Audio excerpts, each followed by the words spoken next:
বাড়িতে থাকতে আর কারোর ভালো লাগছে না, বাড়ির বাইরেই ভালো ছিলেন, বাড়িতে ঢুকলে মনে হচ্ছে অশান্তি, কারণ আপনার বাড়িতে বাস্তুর দোষ আছে আর আপনি এই বাস্তুর দোষ খুঁজেও পাচ্ছেন না। তাহলে অবশ্যই আপনাকে বাস্তুবিদের পরামর্শ নিতে হবে, তবে গিয়ে আপনি ভালো থাকতে পারবেন।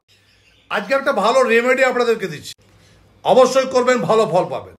যে কোনো হনুমান মন্দিরে যাবেন অমাবস্যার দিন, হনুমানের মন্দিরে, সেখানে পুরোহিতকে গিয়ে বলবেন একটা কাগজে করে হনুমানের শরীর থেকে সিঁদুর দিতে, সিঁদুর তেল লাগানো থাকে, সেই সিঁদুর তেলটা নিয়ে আসবেন।